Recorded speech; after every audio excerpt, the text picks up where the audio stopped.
राष्ट्रपति मादुरो की गिरफ्तारी के बाद डोनाल्ड ट्रंप और आक्रामक हो गए हैं।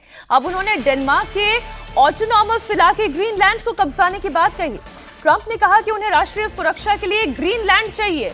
आपकी अपनी सीमा क्या सुरक्षित नहीं है कि आपको राष्ट्रीय सुरक्षा के लिए अब ग्रीनलैंड भी चाहिए? ग्रीनलैंड के आसपास रूस और चीन का दखल बहुत ज्यादा है।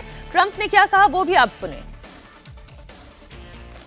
We need Greenland for national security, not for minerals. We have so many sites for minerals and oil and everything. We have more oil than any other country in the world. We need Greenland for national security. And if you take a look at Greenland, you look up and down the coast, you have Russian and Chinese ships all over the place. उन्हें अब Greenland भी चाहिए।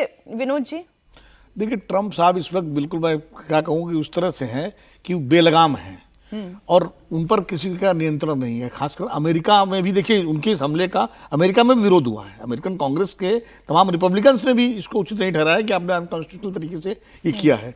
लेकिन Trump साहब को इसकी चिंता नहीं, वो लोक लाज की कोई परवाह नहीं करते, वो कुछ भी करने पर लिए आमादा है। दिक्कत क्या है कि ग्रीनलैंड, कनाडा को 91वां स्टेट डिक्लेयर कर चुके हैं कि वो हम चाहते हैं। वो यूरोप को अलग धमका रहे हैं, ईरान पर भी वो धमका रहे हैं, भारत पर टैरिफ लगा रहे हैं, कहते हैं और टैरिफ लगाऊंगा। वो करना क्या चाहते हैं खुद नहीं समझ में आ रहा। मुझे लगता है जो अजीत कह रहे हैं सही कह रहे हैं कि अभी मिड टर्म इलेक्शन होने हैं 2026 में, इसी 26 के अंत में, और उसमें रिपब्लिकन्स की हालत वहाँ अच्छी नहीं बताई जा रही। जो सर्वेक्षण आ रहे हैं उसमें, और अगर वो हारती है रिपब्लिकन पार्टी, तो ट्रंप के लिए आने वाले 3 साल बहुत मुश्किल बने। लेकिन वो जो मिड टर्म इलेक्शन की आप बात करें, उसमें एलन मस्क जो बहुत दिनों से उनसे दूर दूर थे, वो भी तो उनके फिर से नजदीक आ गए हैं। उनके हर एक कदम पे एलन मस्क कारोबारी हैं, उनको वो तो कारोबारी है, उनको तो अगर अमेरिका में कारोबार करना है तो उन्होंने नजदीक आना ही पड़ेगा। वो बिजनेसमैन, कोई भी बिजनेसमैन सरकार से टकरा नहीं सकता। व्हाइट सुपरमेसी में व्हाइट सुपरमेसी अभी मस्त दोनों साथ में व्हाइट सुपरमेसी ग्रीनलैंड। लेकिन एक चीज मैं बताने वाला था, एक दिलचस्प बात मैं जोड़ दूंगा 30 सेकंड में। क्यूबा बहुत इंटरेस्टिंग देश है। मैं क्यूबा गया हूँ, वहाँ अमीरी नहीं है, मतलब गरीबी नहीं है, क्योंकि अमीरी नहीं है। जो अमीरी नहीं है तो गरीबी नहीं है। और वहाँ आज भी सन 48 और सन 52 वाली कारें चलती हैं। और वहाँ उन्होंने अपनी करेंसी को जो है, जो इंटरनेशनल डॉलर का रेट है उससे अलग रखा है। उन्होंने इंटरनली डॉलर वहाँ उनकी करेंसी से कमजोर है, मतलब इंटरनली उन्होंने कर रखा।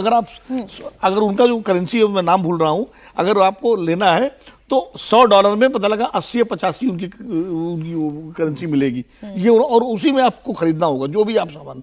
और वहाँ फ्लोरिडा कोस्ट वहाँ से 90 माइल्स पे है जी। तो वो वहाँ हवाना में है, समुद्र के किनारे, हर हफ्ते एक दिन वहाँ 100, 200, 400, 500, 1000 आदमी इकट्ठा होते हैं, डाउन डाउन अमेरिकन इम्पीरियलिज्म का नारा लगाते हैं और उसका लौट जाते हैं। तो बहुत दिलचस्प देश है क्यूबा इस मामले में। अच्छा, ट्रंप धमकी पर धमकी दे रहे हैं। धमकी देना उनका शगल है दरअसल, अब तो ऐसा ही लगने लगा है।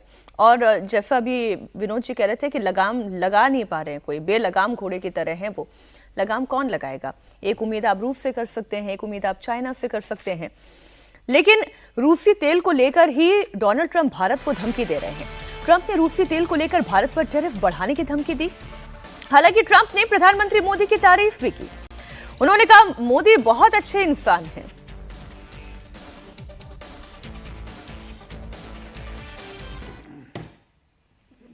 They wanted to make me happy, basically. He wanted to. Modi's a very good man. Yes. He's a good guy.